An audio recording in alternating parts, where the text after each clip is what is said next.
We are live from Brooke's backyard. Hi, y'all.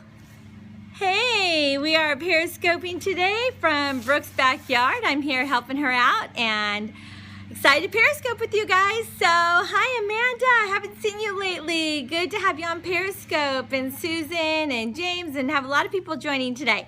So that is awesome. Hey, Brooke, we are talking about friendships. Still on a little bit of a series that I've been doing. My name is Trina Titus Lozano, and I'm a counselor and an ordained Christian minister.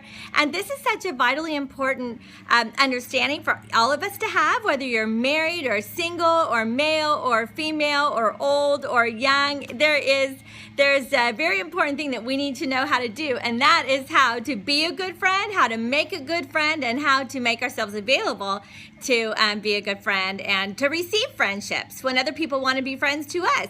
So it really is it's a topic that is relevant to all of us, and it's hopefully something that you guys are enjoying. So one way that we need to, that really the foundation, y'all, is to love the Lord your God with all your heart, soul, mind, and strength. Okay, so when we have a personal relationship with Jesus Christ and we understand our own personal value because of our Creator, we know that we were fearfully and wonderfully made. We know that we were created with a purpose, on purpose, by God. And when we know that, hi Jennifer, when we know that, then we can have a healthy self-worth. That's not the same as self-esteem. It's not like we have to esteem ourselves highly, or like we have this pride about ourselves, or we think very highly of ourselves. It's not a self-esteem like that. It's a self-worth. It's an understanding of your value. And when we understand our value through God and because of our Creator, then we can love others as ourselves. So we love others and we value other people just the same as we value ourselves. I will read a couple of scriptures that go along with that. 1 Samuel 16:7. The Lord does not look at the things that man looks at, but God looks on the man looks on the outward appearance, but God looks at the heart. So whenever we are really paying attention to our heart, we know that God's also paying attention to our heart. And where some other people may look and see you as somebody who has a lot of friends, or somebody who is really friendly, or somebody who isn't really friendly, sometimes they're judging your personality, but God is judging your heart, and He is seeing your heart. If you are friendly, if you truly have a heart to love people, if you have a heart to love and serve and to know people, just like you have a heart to love and serve and know God. So we don't ever want to judge other people based on if we think they're friendly or if we think that they would make a good friend, because God knows their heart. And most of all, don't judge yourself. Know yourself. Have a good self-awareness so I might not have as many friends. Brooke said, I may not have as many friends as my mom does because I am a completely different personality than she is. I'm a high I or a sanguine, if you will. So I'm always a person that has lots of friends, that loves people. I have lots of activity. I have lots of, I'm talking, I love numbers of people. I don't like to be by myself. So I put myself out there. I like to go to parties, to give parties, to invite people over, to surround myself with people and activity at all times, okay? I'm just kind of a party girl. And but I've been that way because that's the way God created me. So this is my personality.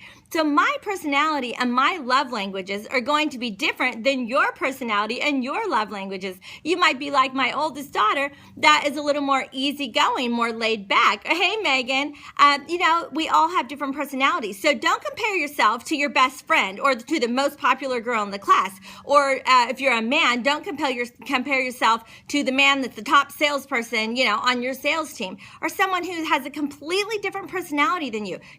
You may never be the life of the party, but you're going to be the one behind the scenes that when somebody has a real need and they really need to talk to somebody, they're going to come to you. But it may be more of a one-on-one kind of thing rather than a one-to-many. That's right. Oh, are you an introverted extrovert, Jennifer? See, that's a unique combination. I think I had read something about that particular combination. So don't expect yourself to be like I am, or don't expect yourself to be like other people. I always say when making comparisons, you got to compare both ways, You're more outgoing than some and not as outgoing as others. You have more friends than some and not as many friends as others. You have more activity than some and not as much activity activity as others. You get invited to more parties than some and not as much as others. So be sure when you're comparing that you are fair, but in order to be fair, you have to know your value.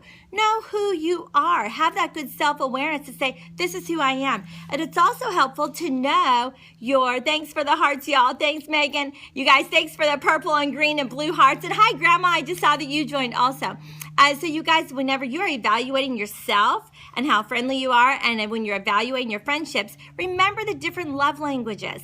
Some people are going to be more into quality time or encouraging words or acts of service or gift giving or affection. It's so funny because one of my mom's Brazilian friends, Brazilians love to hug and kiss. So they greet you with kisses, they touch your face, they pinch your cheeks, they hug and kiss, and they're super hands-on affectionate. Well, I'm always like, whoa, back off, like, don't be kissing me. It's like, I kiss my husband like, that's it. And even my grandkids, oh good, Cecily, I'm glad you like this Periscopes. I'm just like, I love hugs and kisses, but I'm not really too much of a touchy-feely person. It's just not my number one love language. But y'all, when you consider, and I love Ariella, if you're watching this, or even if you're watching the replay, by the way, thanks to everyone who watches the replays.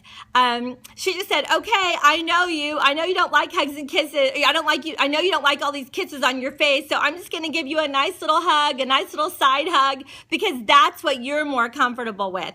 Well, so she is actually adapting to my comfort level of her affection. But I also need to keep in mind that it's important for me to adapt to what she needs if I'm going to be a good friend. So I got to adapt to know, she needs a little more affection. So I need to give her an extra squeeze, or if I gave her a little kiss on the cheek, boy, she'd really feel loved, because she'd know for me that's a big deal.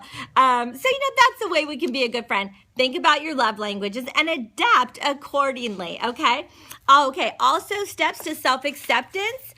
Accept the things that you can't change about yourself. Your personality is what it is, so just accept that. Accept the fact that you make mistakes, and so do I. We all make mistakes. So when we learn from our mistakes, we can just say, I've learned from a time when I was really too hard on a friend, and I, gave them a hard time about something. I confronted them, and I really shouldn't have. I really shouldn't have bothered with confronting them. I should have just kept being their friend and loving them through it and being more patient, or I should have taken a step back, giving them space. But, learn from your mistakes. Don't be hard on yourself.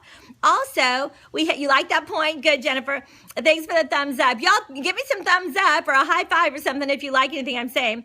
I need to be able to accept criticism and responsibility for my failures or my shortcomings, or where I've got an opportunity for growth. So if I've got an opportunity to grow, I need to be, there we go, mic drop, right? When I have an opportunity to grow, I need to not be upset about that, but accept the feedback from others and just learn from my failures and grow, and accept the fact that, I haven't always been a good friend to everybody, but I can learn from my past mistakes and grow and be a better friend to the next people that God brings in my life. Another thing, I can accept the fact that I will not be liked or loved by everybody. John 15, 8 through 20. If the world hates you, keep in mind that it hated Jesus first. If they persecuted me, they'll persecute you too. I am a Christian. I'm an ordained Christian minister. And honestly, some people wouldn't want to be friends with a Christian. I don't know why, because I'm nice and I never push my faith on anybody. But yeah, don't be too confused. Oh, hi from Boston. Don't be questioning yourself, but I do want you to take a good look at yourself, but not in a confused way, but just in an open way, and just say, I want to be able to evaluate myself. But don't be too hard on yourself, okay? Don't beat yourself up, because God doesn't do that to you. But we have to accept we're not going to be liked or loved by everyone. Neither was Jesus, and that's got to be okay. Okay. Also, you need to accept the unchangeable circumstances in your life.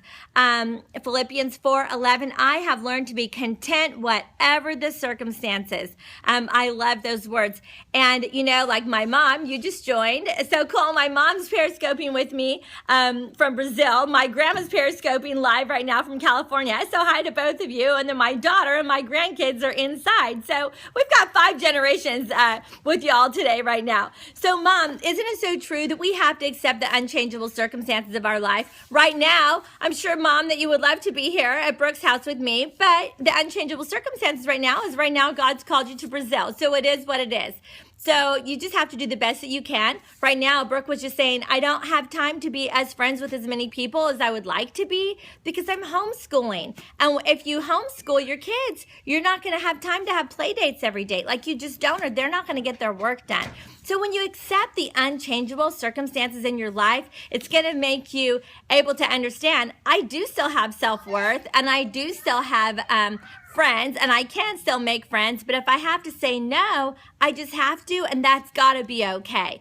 If someone gets mad about that or doesn't understand, it's okay. You know, just do your best to explain to them about the unchangeable circumstances in your life right now. Right now, we have a good friend that is going through chemotherapy. So she doesn't have time to socialize. So I can offer my friendship to her, take her meals or buy her cards or give her a ride to the doctor if she wants me to. But, you know, she has to accept the fact that she doesn't have the energy to come to all the parties that we're planning right now. I have to accept the fact that she doesn't have the energy to do that. So, you know, we just have to accept the unchangeable circumstances and be okay with it and not let it really affect, A, your own personal value, and B, don't let it affect your friendships. So I'm still on this topic, going to talk about it more tonight at 9 o'clock. Thank y'all for joining me for this lunchtime Periscope, and I'll be back tonight at 9 o'clock. God bless you guys, and have a really great day. Keep working on your friendships. Bye-bye.